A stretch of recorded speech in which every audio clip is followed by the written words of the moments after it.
बेटे बेटियों को हिंदी मां की ओर से प्रणाम करता हूं। मुझे आगमन के समय 10 मिनट दिए गए थे, अब वो 5 कर दिए गए हैं। मैं इसके लिए आभार व्यक्त करता हूं आप सबका। और इस 5 मिनट में तो केवल 2 ही बात हो सकती है कि मैं आपको धन्यवाद दूं कि आपने मुझे आमंत्रित किया, और मैं शुभकामना दूं कि ये मराठी उत्सव सफल हो। 2 बातें मुझे विशेष रूप से कहनी है। एक बात तो इस पर मैं अभिभूत हूं कि मैं जिस भाषा से आता हूं, जिस भाषा के कारण मुझे थोड़ी सी व्याप्ति, स्वीकृति और स्नेह मिला है, मैंने उस भाषा में भी इतना बड़ा सम्मेलन नहीं देखा हिंदी में जितना आज आपने मराठी में कर दिया। मैं उन नियामकों का आभार व्यक्त करता हूं जिन्होंने इसकी संकल्पना की है, और आपके यशस्वी मुख्यमंत्री और मेरे मित्र, मेरे प्रशंसक शिव सिंधे साहब मंच पर विराजमान हैं। उनकी उपस्थिति में यह बात मैं आयोजकों से भी कहना चाहता हूं कि साहित्य को जो पीछे बैठे हैं उनको आगे बिठाकर प्रारंभ करिए साहित्य सम्मेलन। और संभव थे मराठी भाषा ने जिस तरह का विमर्श लोकमान्य तिलक के माध्यम से दिया, जब मैंने पहली बार उनका गीता दर्शन पढ़ा तो मुझे पता लगा कि कर्मयोग पर इतने ज्यादा पन्ने रंगने के पीछे बाबा तिलक का क्या संदेश था उस समय जब भारत पराधीन था। एक पंक्ति पढ़ रहा हूं और ऐसी बात कहने के लिए विख्यात व कुख्यात हूं, इसलिए पढ़ रहा हूं। जब जब साहित्य राजनीति के पीछे खड़ा हो जाएगा तब तक या तो साहित्य नष्ट हो जाएगा या राजनीति नष्ट हो जाएगी।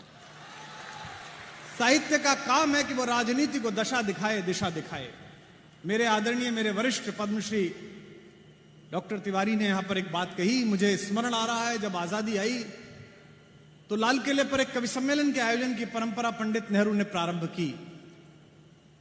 1952 का कार्यक्रम था और पंडित नेहरू मंच पर इधर से चढ़े तो उनके पीछे पीछे राष्ट्रकवि दिनकर जी चढ़ रहे थे। बालकवि बैरागी जी ने यह संस्मरण अपनी आंखों से देखा और हम सबको सुनाया। तो चलते हुए अचानक पंडित जी के पांव लड़खड़ा गए, तो पीछे से दिनकर जी ने उनको संभाल लिया। मंच पर जब दोनों अगल बगल बैठे तो दिनकर जी की तरफ मुख करके पंडित जी ने कहा कि दिनकर जी बहुत आभार, आज मैं लड़खड़ा रहा था, आपने मुझे संभाल लिया। दिनकर जी ने कहा इसमें आभार की आवश्यकता नहीं है, यह मेरे पूर्वजों ने सिखाया कि राजनीति जब जब लड़खड़ाए साहित्य उसे आगे बढ़कर संभाले, उसे दिशा निर्देश दे। और ऐसे समय में जब संचार माध्यमों की प्रतिबद्धताएं भी ज्ञापित हैं कि वो किस राजनीतिक दल की तरफ है, किधर नहीं है। मुझसे दिल्ली में कल लोग पूछ रहे थे बजट कैसा आया है। मैंने कहा अगर बजट की बड़ाइयां सुननी हो तो फला वाला चैनल देख लो, और बुराइयां सुननी हो तो ये वाला चैनल देख लो। हालांकि ये बात अलग है, जो बुराइयां दिखाता था वो चैनल ही खरीद लिया उन्होंने, कि चैनल ही खरीद लेते हैं, इसमें क्या करना है। साहित्यकार का काम है कि उसे जनता ने जो बल दिया है उसकी वाणी को, जो भाषा दी है, जो आत्मस्वीकृति दी है, उसकी तेजस्विता के सहारे, उसकी दीप्ति के सहारे वो लोकमंगल के कार्य कर रहे शासन की सराहना करे, उसकी प्रशंसा करे, उसका वर्धापन करे, और जहां जहां वो नीति से डगमगाए उसे समाज की ओर से चेतावनी दे, उसे मार्ग सूचित करे। मैं आशा करता हूं कि जो युवा साहित्यकार इस सम्मेलन में आए होंगे वे इस बीज वाक्य को और इस बिंदु को लेकर आगे विचार करेंगे, क्योंकि आप उस जगह पैदा हुए हैं कि भारत का लोकतंत्र जब जब दिल्ली के अहंकार से घिरा है तब तब आपने शिवाजी महाराज बनकर इस देश को दर्शन दिया है, इस देश को दिशा दी है। मैं इसी भाषा की अपेक्षा करता हुआ, आशा करता हुआ पुनः एक बार आयोजकों को धन्यवाद देता हूं, और आज आदरणीय नितिन भाई की अनुपस्थिति में उन्हें आभार व्यक्त करता हूं कि उनके आदेश के कारण मैं आज यहां उपस्थित हुआ।